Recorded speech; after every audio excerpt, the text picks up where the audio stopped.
conquistar aquilo que é seu. Nessa manhã, a palavra que Deus colocou no meu coração foi guerra. Tudo que vocês estão fazendo nesse lugar é cingindo os lombos e se preparando para uma grande guerra.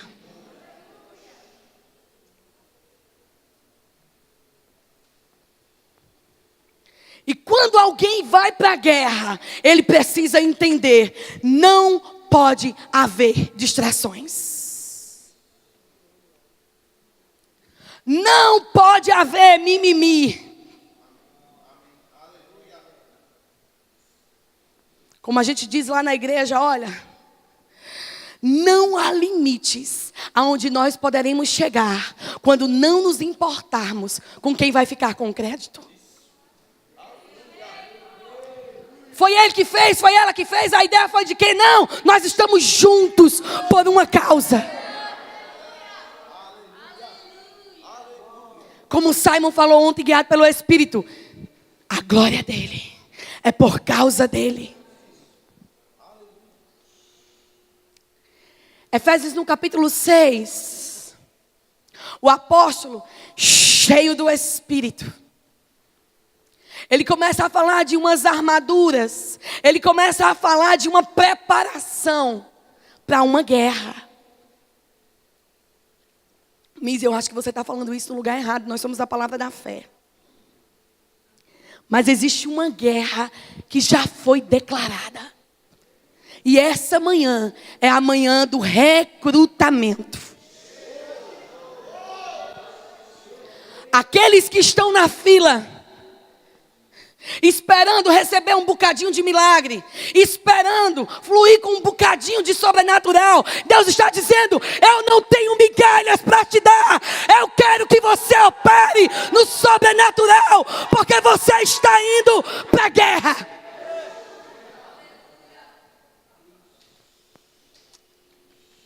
O soldado não pegava qualquer roupa no seu guarda-roupa para ir para a guerra. Tinha roupa específica, o armamento específico. E Paulo em Efésios no capítulo 6, nós vamos adiantar aqui, porque existe algo a ser feito. Efésios no capítulo 6, vai lá comigo rapidamente. Aleluia. Efésios capítulo 6, versículo 10 diz assim: quanto ao mais, irmãos, sede fortalecidos no Senhor e na força do seu poder.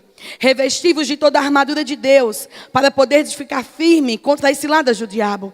Porque a nossa luta não é contra carne nem sangue, e sim contra os principados e potestades, contra os dominadores desse mundo tenebroso, contra as forças espirituais do mal nas regiões celestiais. Portanto, tomai toda a armadura de Deus, para que possais resistir no dia mau. Depois de terdes vencido tudo, permaneceis inabaláveis. Estai, pois, firmes, cingindo-vos com a verdade e vestindo-vos da couraça da justiça. Calçai os pés com a preparação do evangelho, embraçando sempre o escudo da fé, com o qual os podeis apagar os dardos inflamados do maligno. Tomai também o capacete da salvação e a espada do Espírito, que é a palavra de Deus.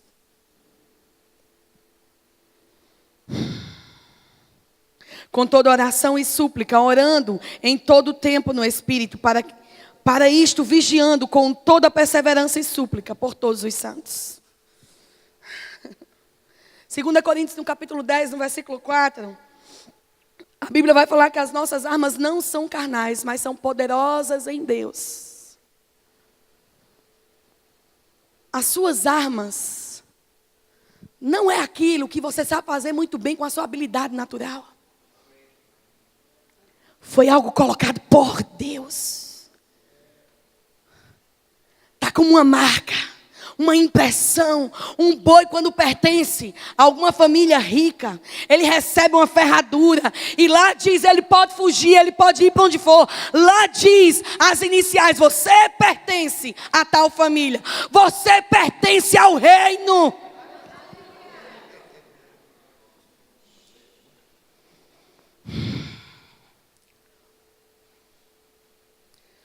Suas ferramentas. Primeira delas, o nome. Quando você sai para a guerra, nessa guerra, há uma diferença. A Bíblia diz lá em Marcos, capítulo 16, olha, vão, porque a grande comissão não diz vinde. Façam bons cultos na igreja, façam coisas espetaculares e o povo vai vir. Não, ele diz, ide. Como Simon pregou uma vez, o sal não foi feito para você amontoá-lo no lugar. Ele precisa ser jogado e espalhado. Mas o mesmo Deus que diz para você espalhar o sal, Ele diz, porque você espalha o sal, vai gerar sede nas pessoas, mas vocês têm a fonte que mata a sede. A comparação não é por acaso. Vocês são o sal da terra, mas vocês carregam a fonte do mundo. Ele diz, ide por todo mundo e pregai o evangelho a toda criatura. Enquanto vocês forem, lembra? É indo que você fica pronto. Ide por todo mundo, saiam das quatro paredes. E vai seguir, vai acompanhar, o imã celestial vai grudar em você com sinal, com prodígio, com maravilhas.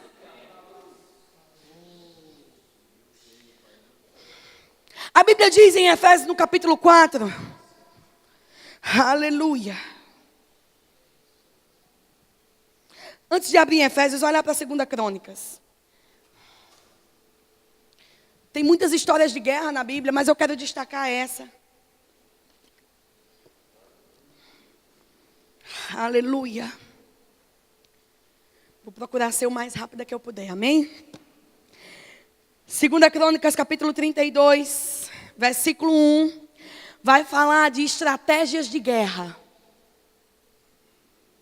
Diz assim, depois destas coisas e desta fidelidade, veio Senaqueribe, rei de Assíria, e entrou em Judá, acampou-se contra as cidades fortificadas e intentou apoderar-se delas. Diga, intentou. O diabo começou a montar as suas tendas contra as nossas crianças, contra os jovens, contra os adolescentes, contra as famílias e contra tudo aquilo que Deus instituiu como sagrado. E ele começou a montar as suas tendas e a se preparar para invadir com mais velocidade, porque ele sabe. Amados, a Bíblia diz que até as aves entendem quando mudar de estação. E elas se preparam para isso. O diabo percebe quando alguma coisa grande está para acontecer. E ele começou a preparar as suas tendas. Ele começou a preparar as suas estratégias para atacar. Mas ele não é criativo, porque as suas estratégias se repetem. A Bíblia diz no versículo 2: vendo, pois, Ezequias que Senaqueribe vinha e que estava resolvido a pelejar contra Jerusalém, ele estava resolvido, decidido. Resolveu, de acordo com os seus príncipes e os seus homens valentes, tapar as fontes de águas que havia fora da cidade. Você precisa começar a fechar aquilo que dá vazão para o diabo entrar. Começar a fechar aquilo que alimenta o diabo. O que alimenta o diabo? Medo e pecado. Fechar, tapar. Aqui não, aqui não, aqui não. E o rei começou a dizer: ei, valentes, eles instruíram, vamos começar a tapar as fontes. Porque enquanto eles começam a avançar contra nós, eles não vão encontrar alimento. Eles vão ficar fracos, porque não vai ter força.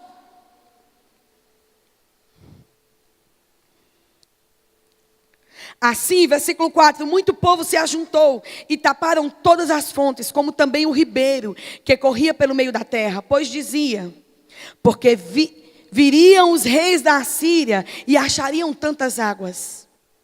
Ele cobrou ânimo, restaurou todo o muro quebrado. Diga, restaurou o muro quebrado. E sobre ele ergueu torres. Levantou também outro muro por fora. Fortificou a Milo na cidade de Davi.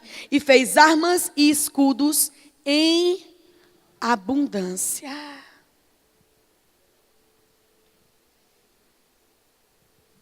A Bíblia diz que a primeira coisa que ele fez foi recobrar ânimo.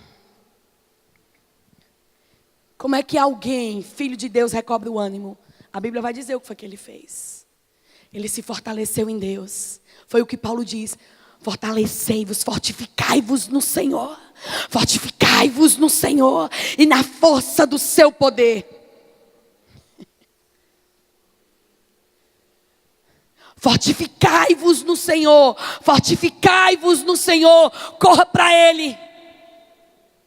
Se aproprie da força dEle. Aí depois, ele começou a edificar muros. Ele pegou o resto do muro que tinha. Eu gosto de dizer isso. O seu problema nunca é o que você não tem. Mas é o mau uso daquilo que ele já te deu. Ele pegou o resto daqueles muros. E ele disse, vamos tapar as brechas. Vamos começar a erguer sobre o que restou, sobre o que tem. Ele podia ter dito, esse mundo está destruído, está cheio de ruínas, cheio de buracos. Ele disse, não, vamos pegar aquilo que parecia que era a nossa fraqueza e vamos começar a levantar muros. Tapar as rachaduras, tapar as brechas, os lugares por onde o diabo está tentando entrar. E dizer, se eu conseguir entrar por essa brechinha aqui, se eu conseguir colocar um cavalo de Troia lá dentro, se eu conseguir, a brecha para aquele cavalo de Troia poder entrar, talvez tivesse sido o orgulho do rei. Ou a confiança demasiada.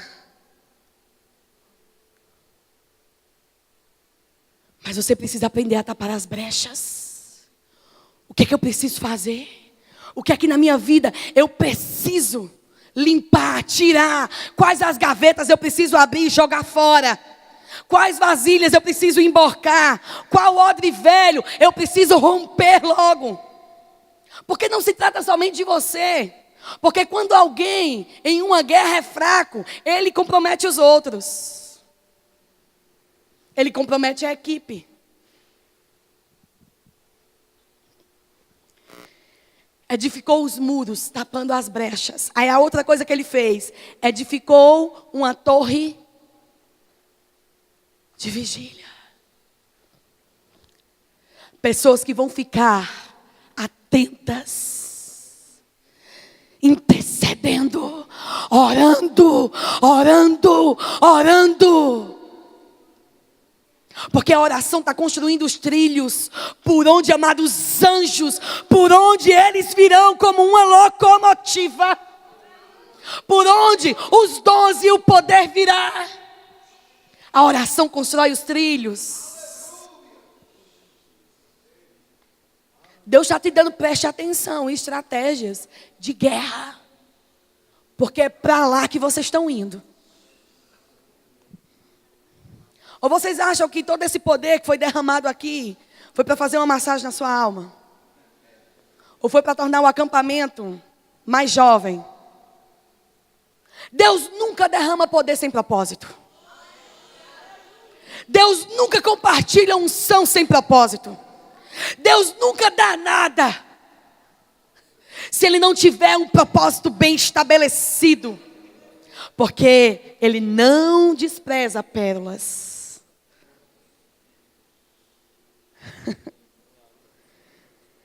Edificar a torre de vigília. Pessoas que vão ficar na brecha.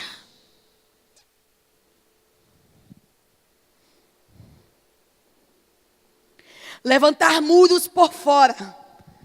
Eles não só fortaleceram aquilo que parecia que estava destruído e cheio de buraco, como eles fizeram novos muros. Cuidados que estão tapar as brechas daqueles que parecem que são mais fracos, mas pegar também outros fortes e colocar à frente.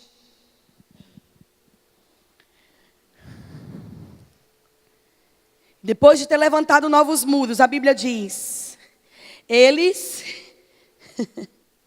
fizeram armas e escudos em abundância. Escudo. Ele vai vir com desafios. Você não tem dinheiro suficiente. Você não tem influência suficiente. Você não tem voz suficiente. Mas a tua fé é o escudo. Armas em abundância, cheios da palavra. Cheios da palavra, cheios da promessa. Espada desembainhada, pronto para o ataque.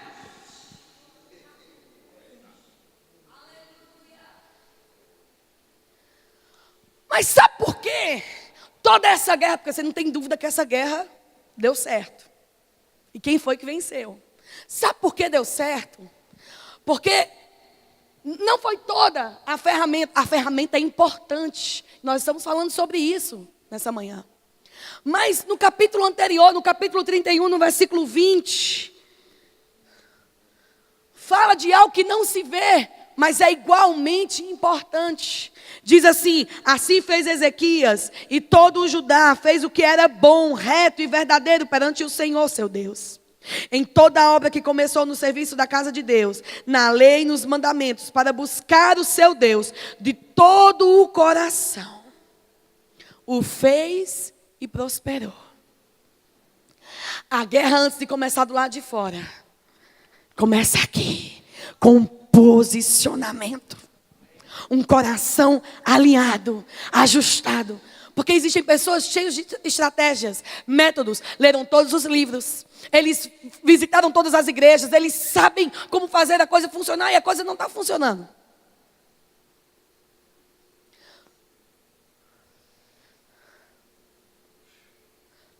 Você precisa ter a habilidade de também pegar a ferramenta certa. Davi tinha o coração certo e tentaram colocar sobre ele a ferramenta errada. Saul olhou e disse, olha, deixa eu te colocar esse escudo, esse negócio, deixa eu te dar tudo isso. E Davi ficou pesado. E não ia conseguir lutar daquele jeito. Mas porque ele tinha um coração ajustado, o coração reto diante de Deus, ele entendeu qual era a ferramenta que ele ia usar. O coração ajustado vai te ensinar a usar as ferramentas.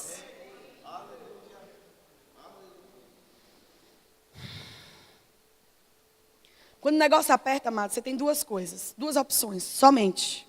A primeira, está apertando para todos os lados, pressionando, doendo, falta de recursos, problemas, desânimo, tudo apertando, espremendo. Você tem duas opções, sentar e chorar. Sentar, chorar e desistir. Essa é uma opção.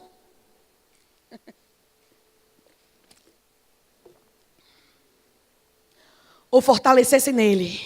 Pegar o seu escudo, a sua espada e partir para o ataque. Eu decidi. Eu fico com a segunda opção. Porque desistir é uma palavra que não existe no reino.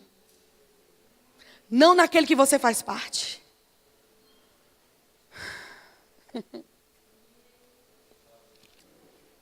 Provérbios capítulo 24, vai lá comigo.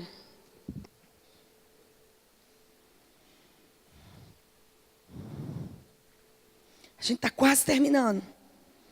essa primeira parte. Provérbios, segundo meu marido, quando a gente disse que está quase terminando, é porque a gente começou a dizer, estamos em procedimento de descida. Provérbios 24, 10, vai dizer assim: se te mostras fraco no dia da angústia, a tua força é pequena. Eu vou traduzir isso para o nordestinês. Se você se mostra frouxo no dia da pressão, você não vai ter força para nada. Se você se mostrar frouxo,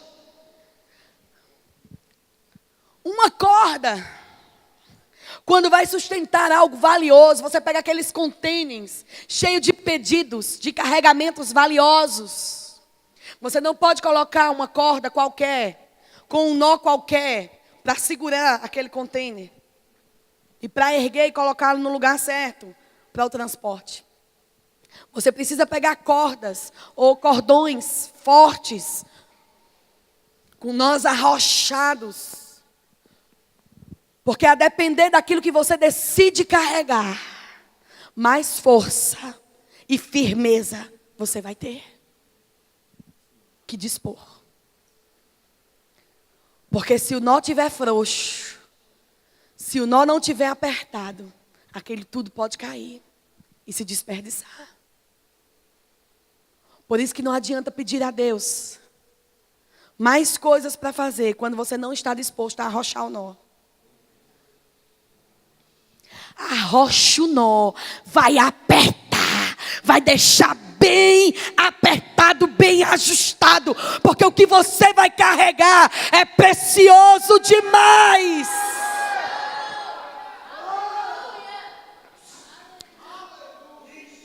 Mas Efésios no capítulo 4 vai resumir a história da guerra.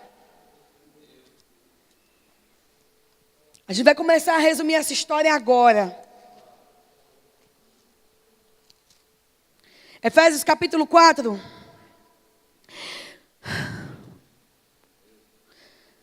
Versículo 7 diz: e a graça foi concedida a cada um de nós segundo a proporção do dom de Cristo. A graça foi dada, foi concedida segundo a medida. Você aguenta o tranco, porque existe graça suficiente.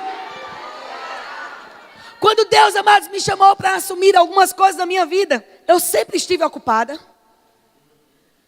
Eu sempre estava muito atarefada. Mas eu parei e pensei, eu disse, Deus sabia o que eu estava fazendo quando me chamou para fazer mais isso. E se Ele não me mandou largar o que eu estou fazendo, é porque eu consigo segurar o tranco. Eu não preciso largar até que Ele me mande. Porque eu aprendi a desfrutar da graça. Ela é real. Aquilo que você fala, você precisa viver.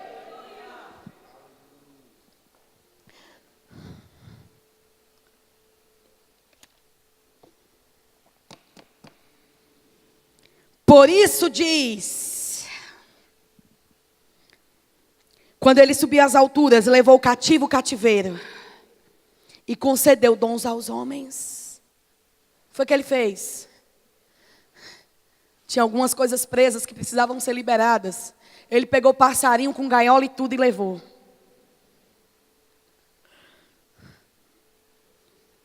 Ora, que quer dizer, subiu, senão também havia descido até as regiões inferiores da terra. Aquele que desceu é também o mesmo que subiu acima de todos os céus, para encher todas as coisas.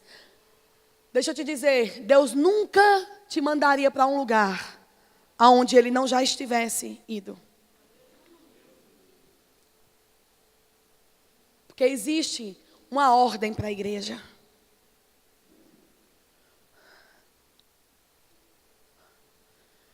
Pedro estava diante de Jesus.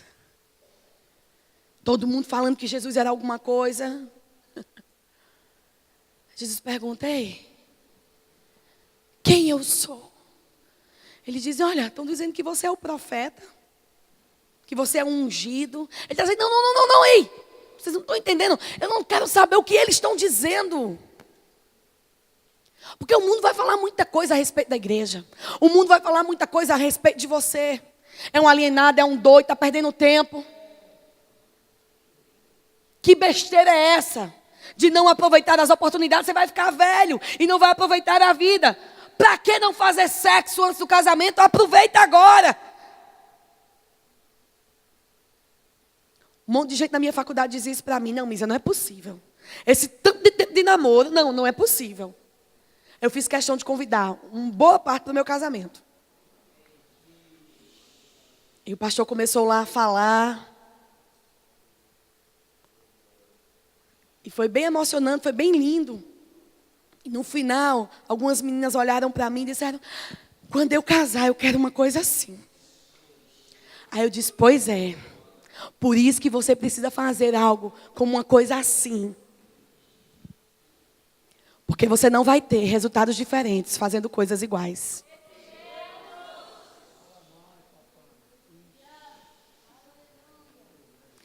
Ninguém vai entender a sua determinação pelo propósito, a menos que eles entendam o seu propósito.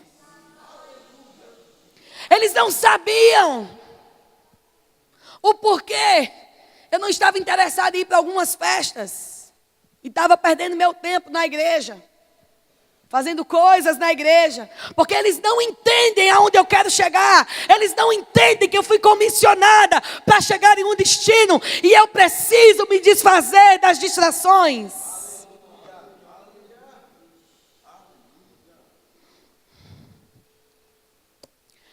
Jesus foi lá no inferno.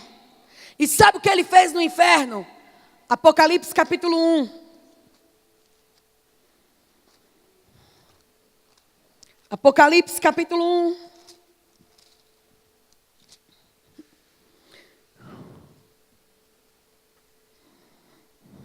Versículo 18. Aleluia, aleluia, aleluia.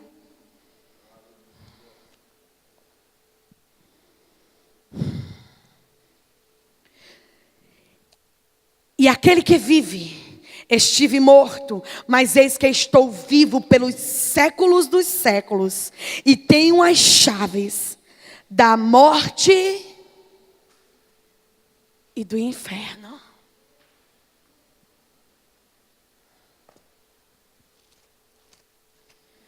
Aleluia. A gente vai chegar lá.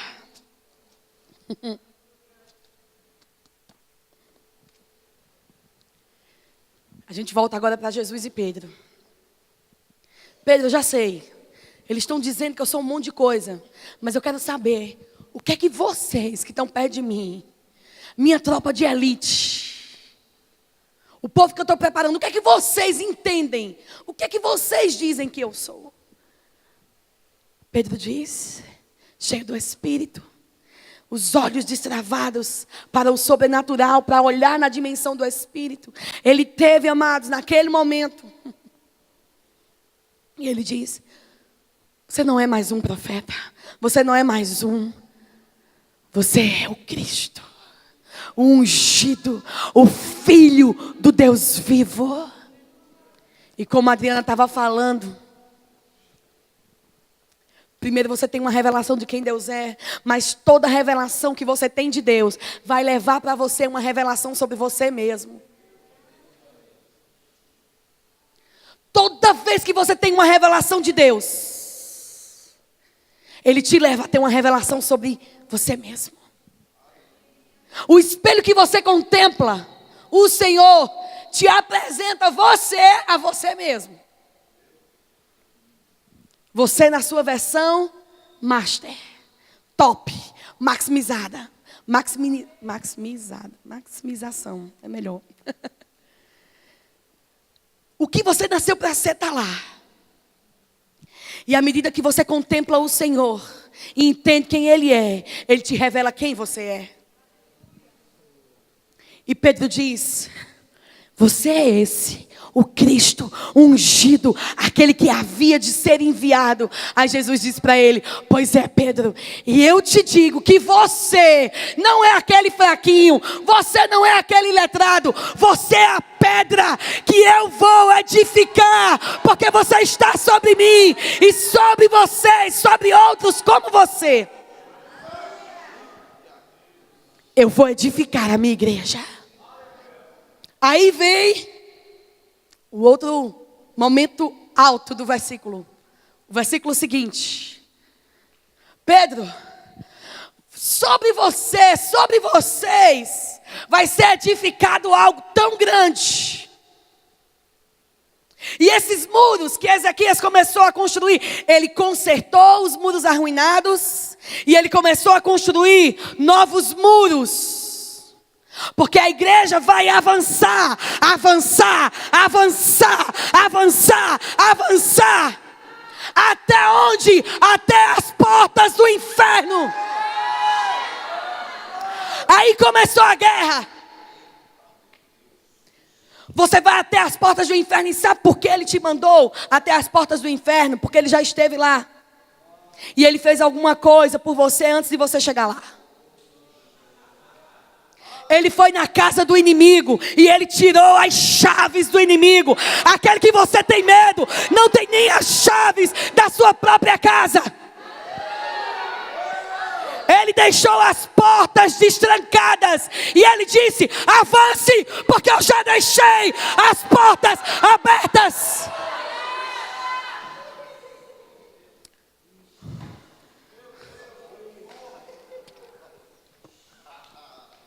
Vão lá.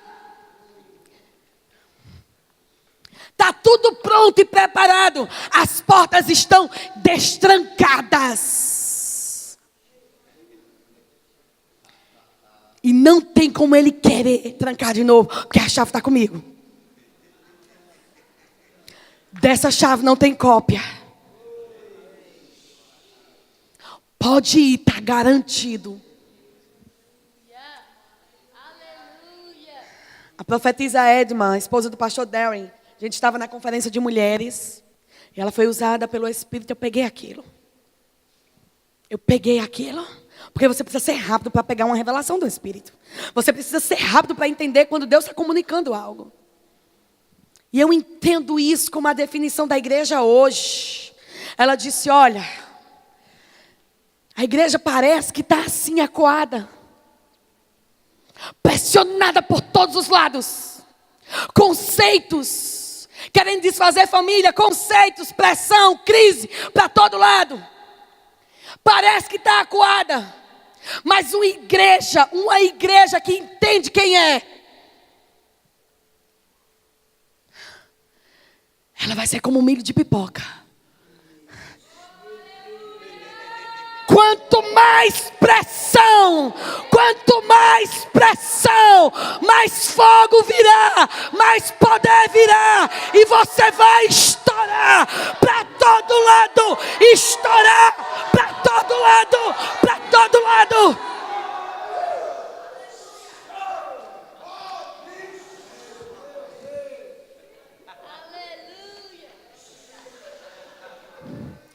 Alguém afasta esse púlpito para lá. O grupo de música pode subir.